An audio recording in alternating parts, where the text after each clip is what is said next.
Hello, everyone. Welcome to Pirates Parley, episode 23. My name is Steve. I'm your host. And today I'm joined by one of the OGs of OGs in the Solana ecosystem. A little foreshadowing is happening right here over the top of my head. Please give it up for none other than Vidor Gensel. Hey! Whoop, whoop, whoop. How you doing? Hey Steve. Hey Steve, thanks for having me on the show. It's great to be here. Man, it's great to Love have the you. jacket, by the way. Yeah, I love the jacket too. It's probably the best merch I've ever gotten. I also have some really good backpacks as well from several companies, but the jacket it's like a year rounder. It's really good. We can get you some proper backpacks. All right, I'm down. I'm down for everything. For those who don't know you, please introduce yourself. So, hey everyone, I'm Vidor. I'm the co-founder of Solflare. Uh, I've been in tech essentially my whole life. I don't think I ever had a job that wasn't tech, really. And during that career, I did a bunch of different shit we could get into. But from, let's say, late 2019, early 2020, uh, me and the team close to me built Solana's first wallet, which is called Solflare. And it was called Solflare back then. Nice. So a lot of people argued that Solid with SOLLET.io was the first Solana wallet, but were you actually faster than the Solid team, or how did that work? Or was it like around the same time? Yeah, so we can probably compare timelines. I think we did comparing timelines a few times already. I think the thing is, we had very different approaches to what we were building. I think Solflare back in the day in 2020 was a web-only wallet where for you to sort of log in, you need to sort of drag and drop or browse your key store, enter your password every time. And it focused mostly on staking, a feature that other wallets never had before, managing tokens and sort of looking at your activity, while Solid was more focused on sort of the developer experience, connecting to dApps and building in that ecosystem. For quite some time with Solflare, you weren't able to connect to dApps, but we figured out, okay, that's how that part of the cycle is going to go. So essentially, we built that as well. For actual like GitHub commits, I found some very early 2020 code that was written for Solflare. Uh, Without AI, I suppose. no, there was no AI back then. Everything by hand. So Solana wallets over the course of the last, well, already 6 years, a lot has happened. There's a lot of competition. There's new wallets coming out like every quarter. But I think Solflare has always been at least the top two wallet for the Solana ecosystem.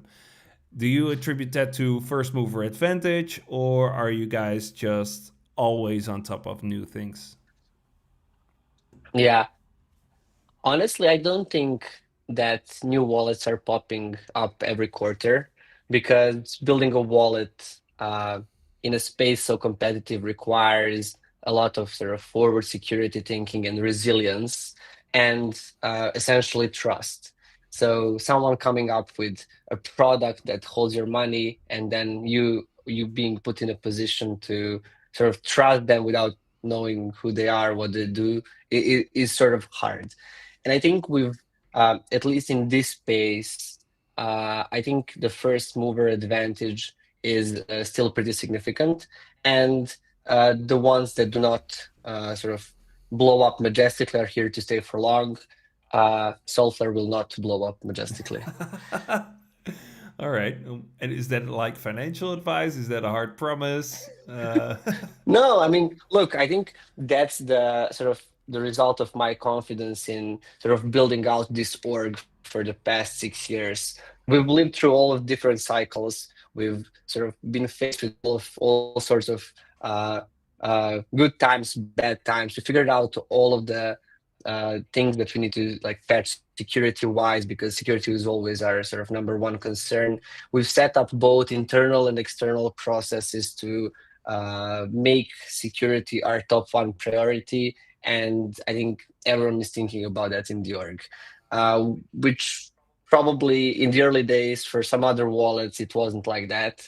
And that's the reason why they blew up and they're not around Yeah, anymore. talking of, we were just talking about one of those instances. At one point in time, I was just fresh in the Solana ecosystem, and I tweeted out something like, Solflare got hacked, but I confused Slope Wallet with Solflare, and you immediately called me out on it, called me a bunch of unflattering, unflattering words, and I immediately had to yeah, put out a new tweet apologizing, rightfully so. But for those that don't know the lore behind the Slope Wallet, that was one of the most critical Solana security breaches, if I remember correctly, and if I had to, put a weight to it.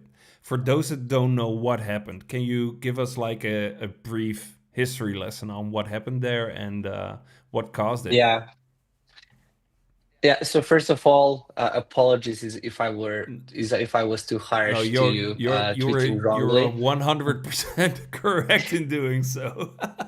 But look, I'm fine with being called out related to things that we actually did good or did wrong. But I think sort of the proximity in naming, there's like slope or software, I guess, in people's minds. It begins with the same letter, it contains a few similar letters. So, Steve, I fully understand how you could have made that mistake without going into deep into the weeds. I just felt to say, okay, look, software is secure. We were not hacked, and we didn't definitely want, because we had the ability to sort of see the future, and we knew that AI is going to be so big. We didn't want AI models to be trained on that piece of information, which luckily we've avoided. So software was never hacked. Slope was hacked. And to get back to your question, all of these critical hacks I sort of vividly remember because I very directly and personally lived through each one of them. I think for the slope one specifically, uh, it was around midnight my time, maybe even 1 a.m. And I usually go to sleep with sort of an earpiece, a headphone. I listen to a podcast, something that sort of helps me sleep. And then someone calls me on Instagram. I mean, imagine the horror of someone calling you on Instagram, because that person didn't have any other way to sort of reach me, but was following me on Instagram. And then my headpiece was saying, okay, hey, this guy, incoming call, incoming call. And I sort of felt like, what, why the fuck is this guy calling me in like 1 a.m.? I answer the phone. He says, there's something happening with wallets being drained. You should probably wake up. I wake up. Surely enough, there was already a war room, or sort of we sort of set up a war room, because we've seen people getting drained, and none of the sort of big wallet actors could definitely attribute, okay, how is this happening? Was some sort of dependency hacked? Did some of the wallet companies become malicious overnight? It's like we didn't know, and we were in this war room exchanging information. I remember I immediately pinged our head of support to see, okay, do we have any support requests of people losing their money, or sort of reporting that their money is gone or something like that. And then we sort of gathered information, like created like a big spreadsheet, sort of cross-referenced addresses to see which wallet was originating the hack. We were pretty quickly able to become very confident that Solflare was not responsible for these elite funds based on the analysis that we did. But there was still an open question. Okay, is it any of the others? And I think in 3 4 hours time it became very clear that the sort of group of wallets that were drained belonged to this infamous Slope wallet. uh, Solflare put out a statement. We said, okay, we're pretty sure this is not us.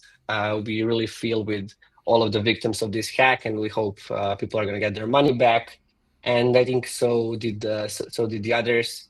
One interesting fact, maybe a piece of history related to the situation. I remember we had these um, sort of war room calls every 30 minutes, and in some of these calls, there were sort of like probably like top like executives from all of these like big wallet companies.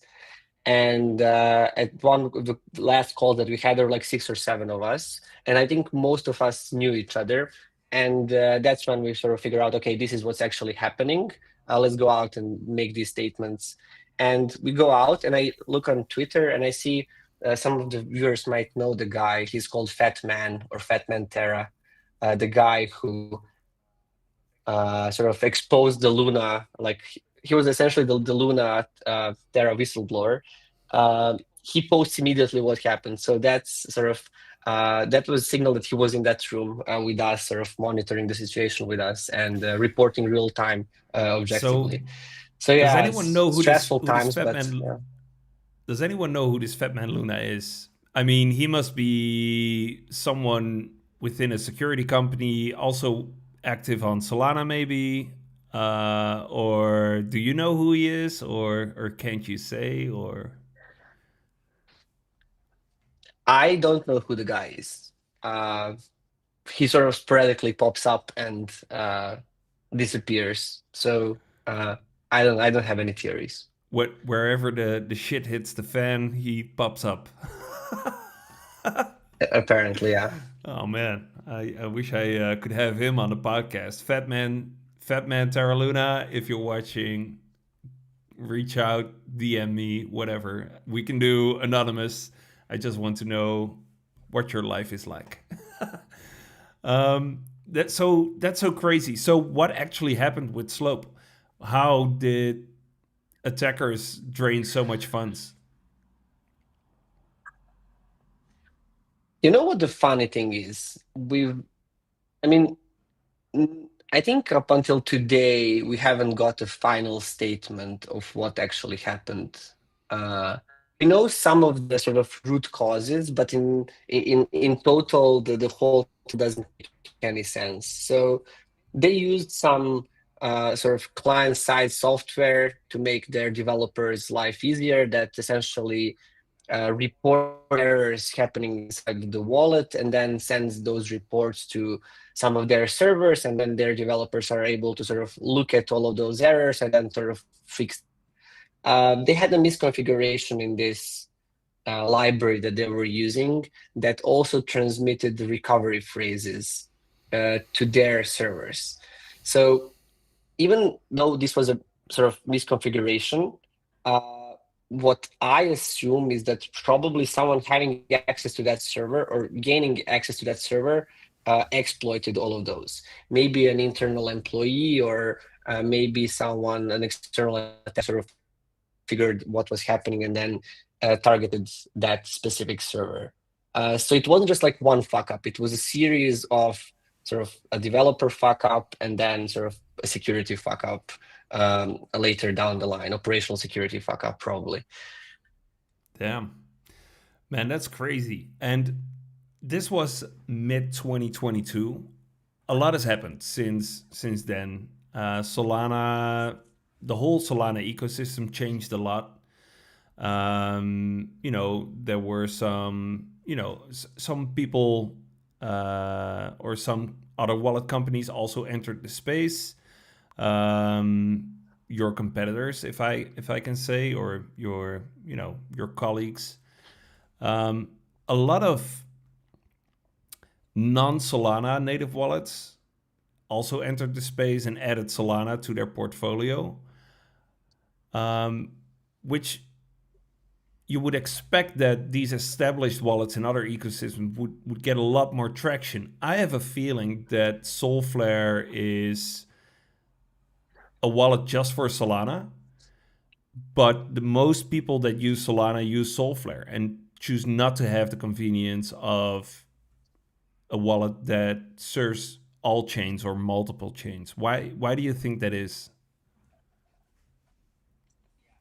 Yeah, I think you're spot on. So what we actually saw was that adding other blockchain support to a Solana wallet uh, is bad payoff, but also having like a multi-chain wallet that exists, adding Solana support is sort of like not. We haven't seen any massive traction on product integrations like this. Uh, Although, I mean, we're obviously very deep in Solana and very Solana native. We've evaluated many times this possibility. Okay, how would the future look like if Solflare was to become a multi-chain wallet? And without any sort of bias, personal bias or company bias, I think from both product perspective, marketing perspective, positioning perspective, tech perspective, we always landed on the same exact answer. That is probably that staying Solana only is the best solution, and I can sort of name a few reasons. Blockchains are very different, and trying to cram very different technologies with different block times, finalities, protocol support into one product just complicates the product. If you want to have a good and a very user intuitive product, then you need to optimize for the lowest common denominator of features that all blockchains support, right? The other thing is the technical aspect. Uh, Needing to support many blockchains without having like 1,000 people will not do justice to any of the blockchain integrations. And because blockchains as technology very quickly evolve, protocols evolve, you're sort of gonna sort of neglect some parts of it. So our strategy was integrating with Solana native products and providing Solana native custody, because even though there are some opportunities elsewhere, we think that given enough time and thanks to the great Solana ecosystem and tech, those opportunities will be coming to Solana as well. I think we've already seen some of those signals. It's like, where can you find the most competitive spreads for Bitcoin? It's not Binance, it's on Solana. Same for Sol. So I think I would say that's pretty amazing, and that was one of the bets that we made a few times in history. And I'm most proud about that decision that we made in the worst of the worst times for Solana when it was down to $8. We we said, okay, is there a systemic risk here? Maybe some economical impact, but the tech is here. People built a lot of stuff on here, and it obviously then, by translation, makes sense for us to stay a Solana only wallet. We could have very easily decided in 23 to say, okay, let's like cram in 5 other blockchains into Solflare, but I don't think that would have led us anywhere meaningful. I'm yeah, I can feel that. It's such a spot on product because it does exactly what it needs to do. Um, Talking about how many people you've got, how big is was the company when you guys started, and how many people are working for you right now? So look, I think the first version of Solver was built by like the two or three or four of us, late 2019, early 2020. I think we had drinks when Solana mainnet came out early 2020. Uh, since then, the company grew significantly. We're right now at around 160. 160. That's about as big as the Solana Foundation and Anza Labs together. That's crazy. Yeah, look, I think that's right. the product surface for a like B2C consumer product is huge. And there's just so many things happening in the Solana space where uh, you essentially need to sort of keep track with everything. You need to keep track with all of the protocols. You need to be very timely about sort of the product offering. There's a huge need to provide like look like 24-hour, 24/7 human support. We have like a whole dedicated support team that's going to answer any question you have live, like a real human, not some sort of AI. And then you also need to develop the product, sort of market the product, design the product. So, yeah, this a business like this requires people, good people. It's crazy. I didn't know that. I thought, oh, it's probably going to be, as big as Trident 1, maybe 25, 30 people. But it's actually five times that, more than five times that. Hot damn. Talking about, Look, I'm personally, I mean, maybe just like a side note, I'm personally bullish on what AI brings us and how that future will look like. And I'm super bullish on like 5 to 20 person companies that are like fully accelerated by AI that behave like 300 uh, person companies. But when you're operating with such a mature product with so much sort of security responsibility, you cannot just like outsource your work to AI. This like we need to cross all the T's, dot all of the I's, and we need to be like very sure about what we ship. nice. Yeah, and you guys have been shipping. You guys got a lot of success recently with the collector crib integration. How many packs have been ripped up until now? Do you know? I don't have the numbers in front of me, but probably tens of thousands. We've seen that we've seen that people like doing that, and there's obviously a sort of something in your brain happening when the cards start rolling, and then when you hear the ripping sound or the buyback sound. And I think in general, sort of looking forward about it, uh, this is the I think this is the first time actual digital collectibles that have like a digital representation of something real have gained traction. Because, there were things like you're buying tokenized real estate, but can you really feel and touch the real estate? You can tokenize like a lot of different things. But these packs that you pull, you can actually like type in your address and they can be shipped to your home. So knowing that there's a vault somewhere with the actual card that you pulled and that you have the optionality to either sell it back now or ship it to yourself is something that was amazing to me. And I'm like a huge Pokemon fan since I was a kid, so that's why it was like specifically like close to heart. So, which ones should you choose when you start a new game? Is it Bulbasaur? Is it the other two? Which one? It is Bulbasaur, you're right. All right. Are you ever concerned about becoming like a vehicle for raging gambling addicts? Quick shout out to Vlogs. Uh, so look, that's a good question. I think the vision of the company uh, empowering people to become sort of like financially free and have the ability to interact with all sorts of different financial instruments.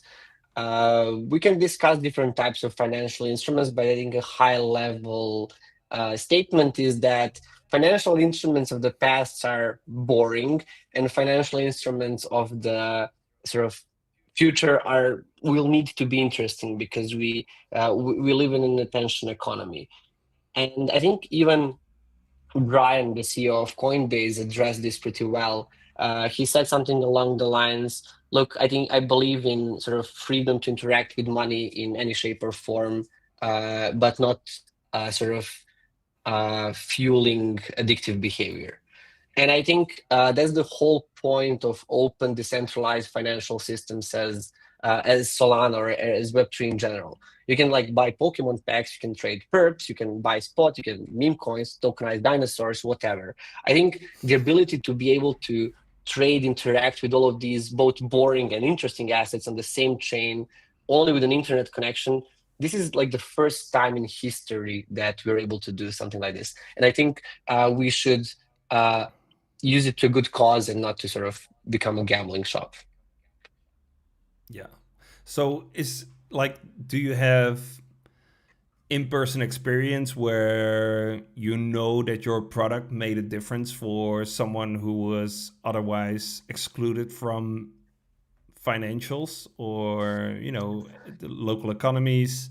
Tell me a little bit about that. Do you know anything Mm, about that demographic? Yeah, we have, I mean, just a few very obvious examples. We have a lot of users in countries with massive inflation rates. They all, on a daily basis, interact with stable coins. We have users in countries where sort of the regime, sort of government is very oppressive, and they can just sort of freeze anyone's bank account tomorrow. And their escape from systems like that is essentially self-custody, stable coins, and the sort of whole broader crypto ecosystem. Uh, Going even a step further, uh, there's a very few, when you look about it in sort of absolute numbers, there's very few places on earth where you're able to sort of buy, let's say, Tesla stock or something like that. And this is something that sort of like crypto and blockchain Solana specifically enable. So not only sort of enabling your sort of financial livelihood, but making it flourish with through a different sorts of investing and availability to these investments. Yeah, I love that about Solflare because you guys also sponsored and showed that you can just survive on just using Solflare while cycling from the most southern part of South America up until Mexico. Henry did that. Shout out to Henry. You guys sponsor a lot of those initiatives. What is your philosophy behind that? Because basically, you're spending a lot of money. It's not just marketing. I feel. What about it makes you guys spend so much on those kinds of things? Steve, are you looking for a sophisticated answer or are you looking for an honest one? Both. So, an honest one would be fuck around and find out because you never know what's gonna work. All right. Like, and then, and sort of the sophisticated one is okay, there's obviously creators that we know and trust for a long time. Building brand is really important for us. The actual number of impressions or engagement something likes m- something like the amount of likes something gets might not be so important short term as it is important long term in terms of building the brand.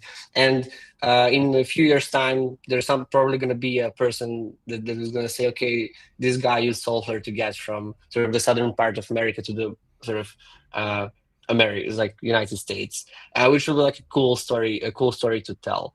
And fun fact, we actually did a few of those. There was another guy that I think did like a Europe trip from I think Belgrade to somewhere in Europe. Uh, I can say that he was less lucky than Henry was because I guess LATAM has a great appetite towards accepting stable coins and engaging with crypto even more than Europe, which definitely teaches us important lesson is that countries where everything's in order, the financial system is good, there's no sort of currency risk. They don't really dabble with crypto. They dabble with crypto only in the form of investment. Let me buy something cheap and hopefully I sell it in a few years' time. But while in LATAM, this worked amazingly well because obviously people are like heavily on board onto stable coins already. All right. Yeah. Both good answers. If I had to pick one, it's going to be the fuck around and find out one. But yeah, thanks for the other one too. And then talking about being able to spend your crypto, you guys also released a payment card, which I have here. I love it to death because it's such an easy off ramp. I can just rip some packs, sell the cards, and then go out and buy a PlayStation 5, which I actually did. Um, were you guys the first one with it or one of the first? And when did you guys start Yeah. working on this? Because it was, for me, it was like a huge revelation on how far we've come in the last 6 years. So we were not the first ones to do it, but we were the first ones to do it properly. And sort of let me explain. Uh, right up until the time when you swipe your card in a terminal, the USDC or stable coins remain in your custody. So at the so there's this like technical requirement of like Visa and MasterCard that when someone like sort of swipe the card, we have like between 1 and 2 seconds to sort of process payment. And what's a better blockchain to process payment on within 2 seconds than Solana? And very early on, we figured out that Solana's block times allow finality that would allow payments to settle within that very small time frame. This wasn't possible on any other blockchains before, right? So the idea was sort of pretty old, and we were put in front of this sort of hard decision to make it in a very sort of, in my view, incorrect way, where we would just sort of like integrate some provider. When we send them money, then the money is theirs. If they go down, money goes down. I was fighting so hard for us to sort of break through all of the regulations, find like a compliant way on how to do self-custodial debit cards. And I think we were the first ones to actually do it. This is not like a huge, massive selling point when talking about these cards. It's like cool tech, but this cool tech materializes when shit actually hits the fan. Because if shit hits the fan, you're using sort of providers that opt in a different way, you might be in a sort of very long queue to get your money back, or you might never get your money back, on FTX, right?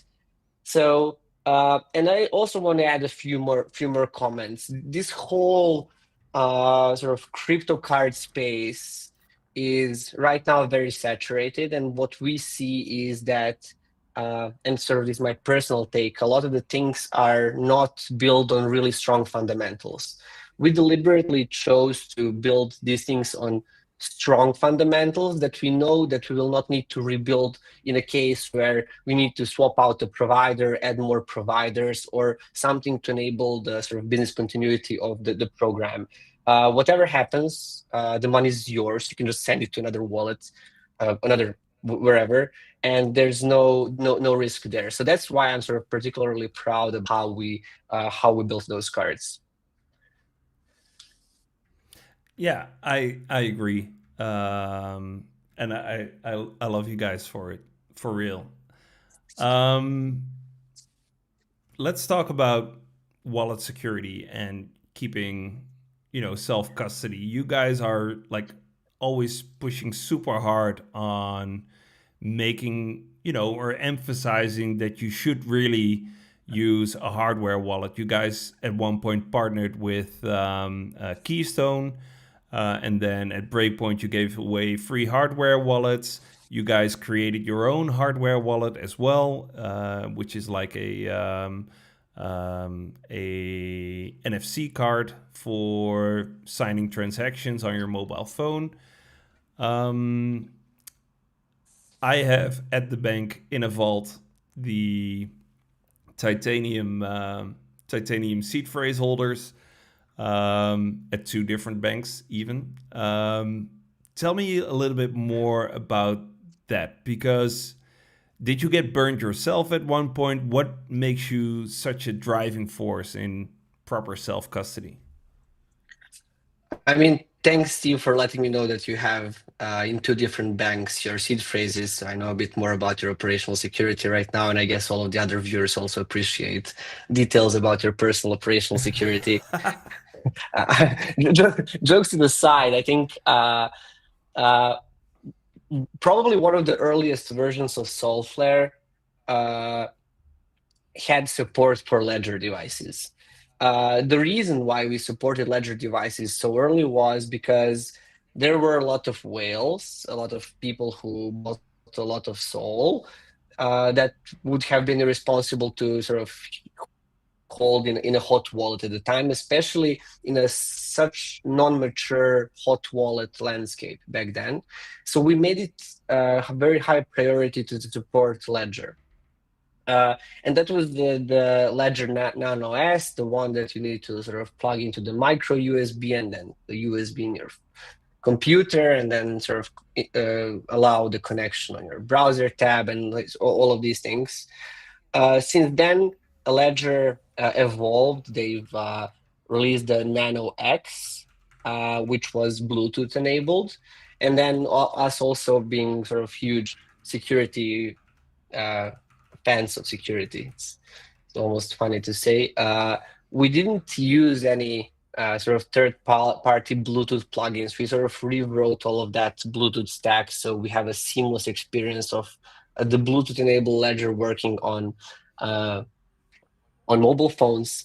We very quickly figured out all of the, because like we were probably one of the wallets with like a longer standing Ledger integration, and we were the first line of defense of all of the users' pain points. So who would be better to sort of gather all of the feedback and try to proactively help those users?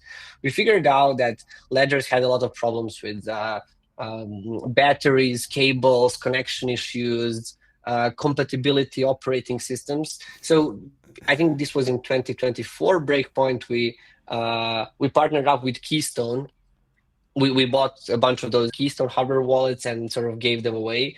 What was cool with Keystone, it was sort of like a dedicated device. I think like one centimeter of fat, I guess. And it's like a small mobile phone, right? The benefit was it that it didn't have any cables. It relied on like QR code scanning. So you click something on the web, it generates a QR code, you scan it, you click sign on the device, you show the QR code back. And we relied on the sort of error correction in these QR codes that proved to be pretty well. And that actually worked pretty well. There were like very few connection issues. But then the problems with like batteries and everything still persisted. You need to charge it, and then you cannot charge it and use it at the same time because of some other security issues. So I think we we are rich with all of this user feedback that we sort of sat down and decided, okay, how do we make the best, most affordable user experience of a hardware wallet? I think it was absolute like no cables, no batteries. It fits in your pocket. It's not a nuance. Our security model is different than what other hardware were because other hardware wallets treat every integrating wallet as malicious. So whatever it interacts with, it was malicious. We had the luxury of having a hot wallet out first and then building a hardware wallet where our security model was set up different. And one sort of very tech specific thing that I'm super proud about, we made this product in the first possible moment where this product could have been made. Let me explain how. Because only last year were these NFC cards, which have a chip on them, specifically supported a hardware accelerated version of the cryptographic algorithm Solana requires. All of the similar tech before, they were software implementations of that cryptographic algorithm. And if you have like an oscilloscope or some like advanced tech, you could in theory derive the private keys from those devices.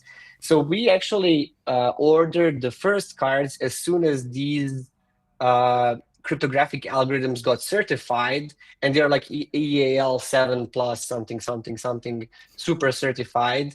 And all of the cryptographic signing key generation is happening through hardware. So they're like essentially like logical circuits that add, divide, multiply numbers to generate cryptographic signatures in constant time, which is sort of like a tech work I'm very proud about. And I think I know that we are the only ones having a product like this utilizing that tech today on the market.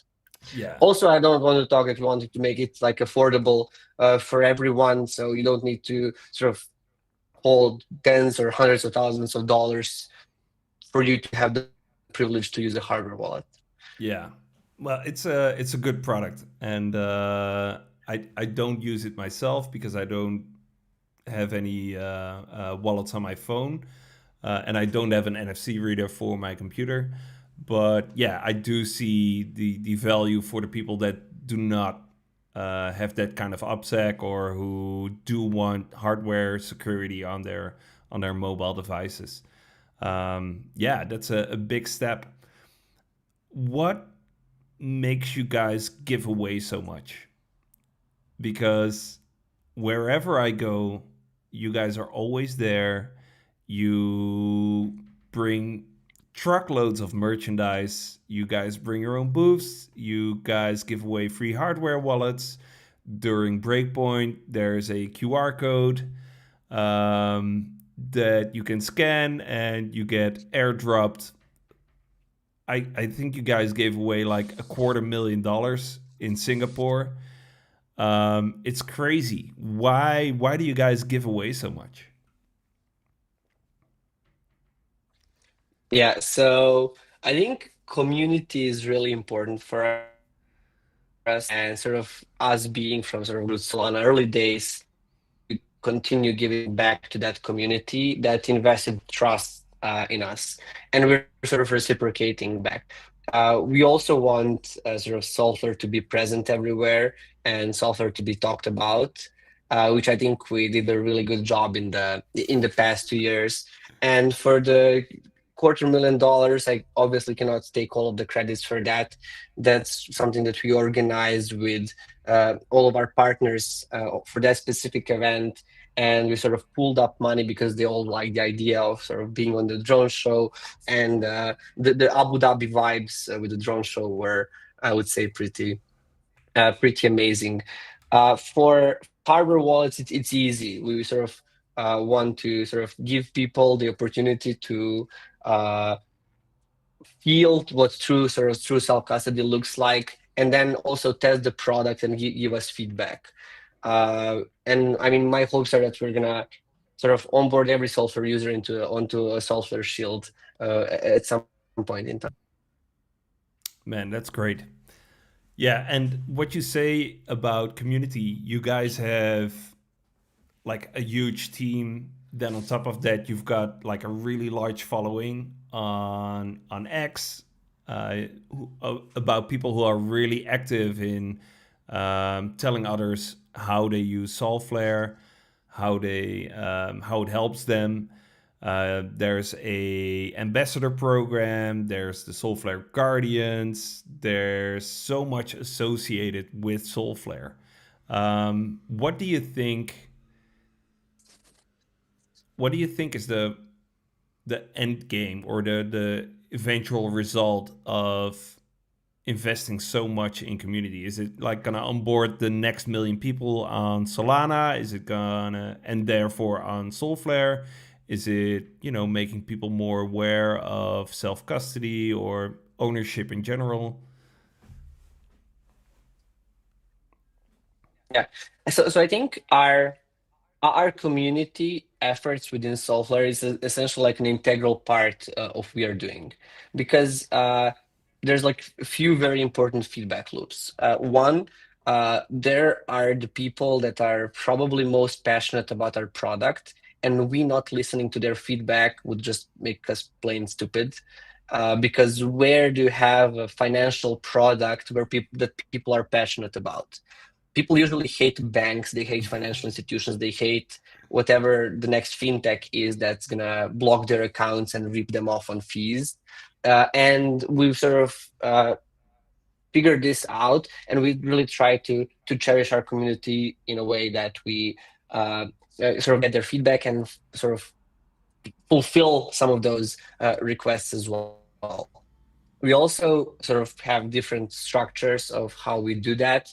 For example, you mentioned we have the ambassadors and the guardians, but our community team also has these like small working groups that each has something that they're like specifically good at. It's either like clipping or like creating content or writing viral Twitter posts. So it's essentially called the Empire Forge, and some of the working groups are called the Dojo, Bitfrost, Vanguard, Explorers, Scouts, and all of them sort of start up themselves with some support from us.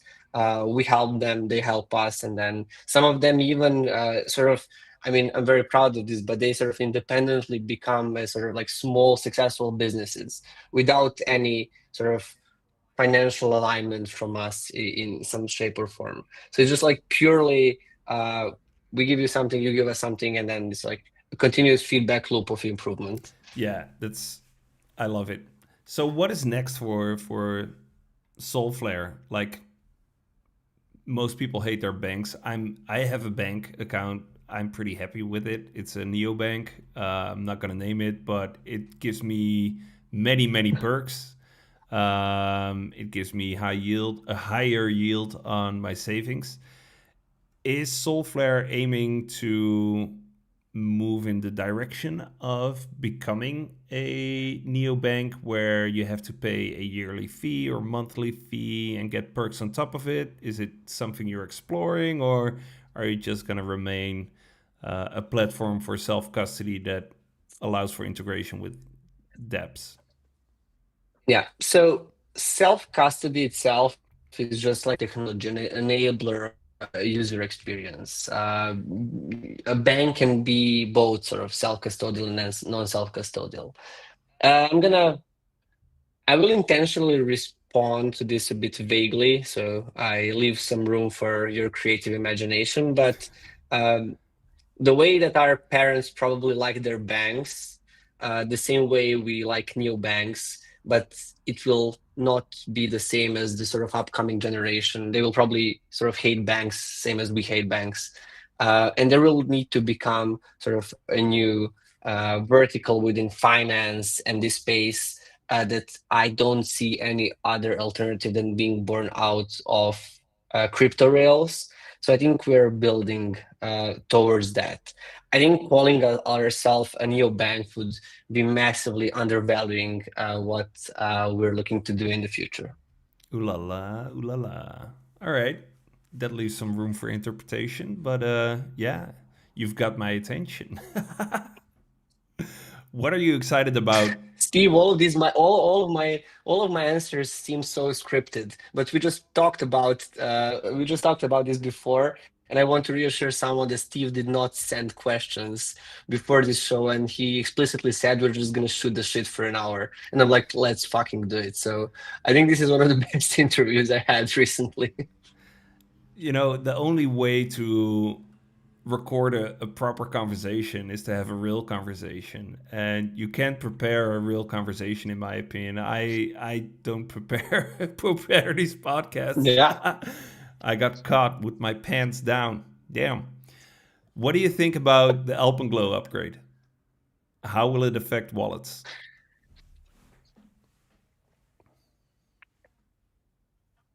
So I should start with the good things.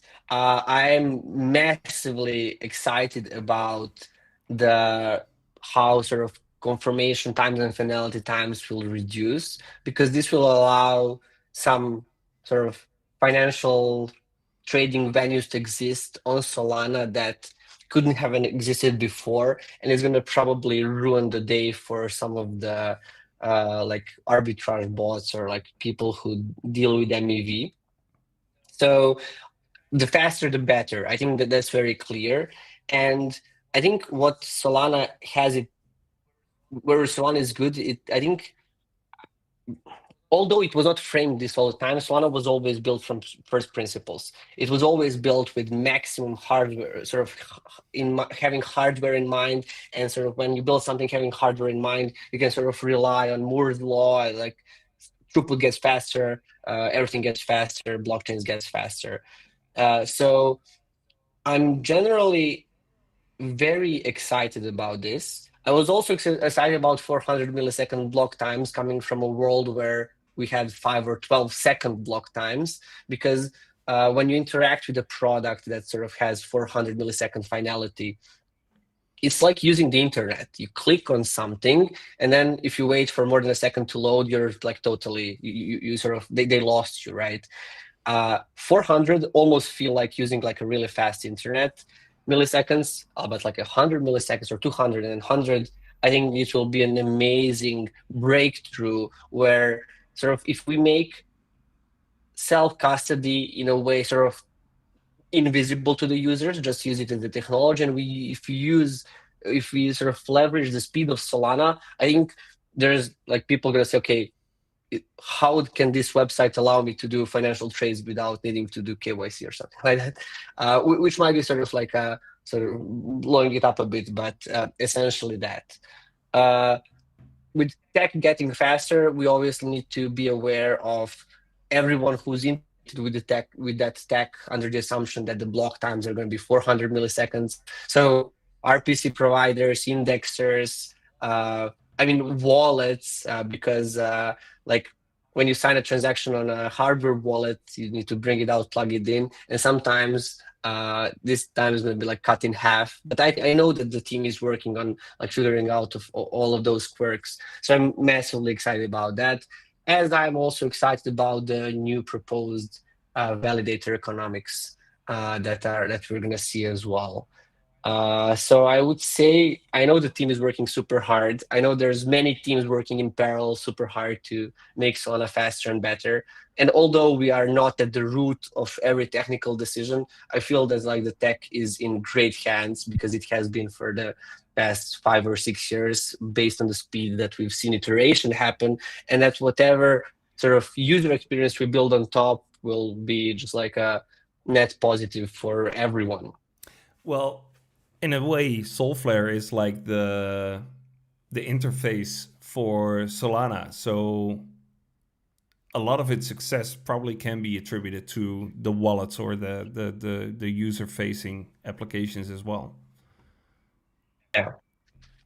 I mean, a lot of people sort of hear about Solana, and if we break down their train of thought, are they excited about the ecosystem? Are they excited about the actual asset? Are they excited about something you can do on Solana?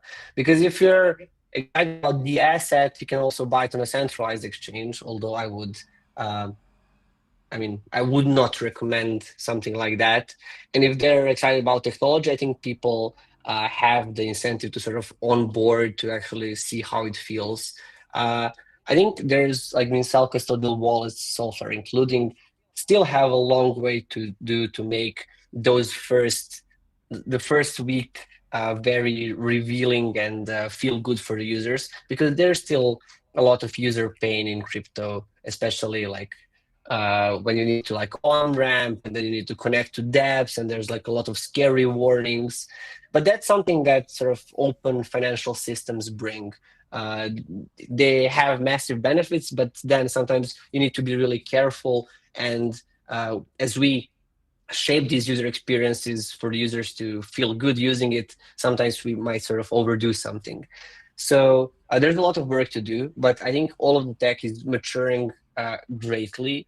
I think the thing that happened with stable coins in this cycle, past cycle, is sort of amazing fundamentals on which anything else can be built going forward, because now they exist distribution, on ramps, off ramps, and everything that you essentially need to come into this sort of self-custodial space of crypto, where you can do a lot more than than probably in your traditional financial system. Great answer. Um, final question. What is the question I should have asked but haven't yet, and what is the answer to that question?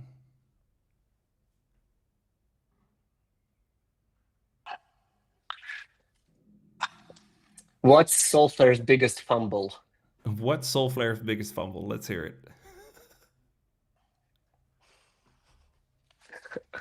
I thought about if I'm gonna tell this story, but here it goes. There was a conversation in very late 23 when you were moving from your past role to wherever you were to somewhere next. There's a conversation of, okay, should Steve come and work for Solflare? I know that you were not privileged to this conversation, you were not asked, but I think we missed that opportunity by probably a few weeks. I didn't know that. Damn. Yeah, Yeah, I was at one point, still in the market for a third employer because Dutch government requires me to, work for multiple employers if you're freelancing.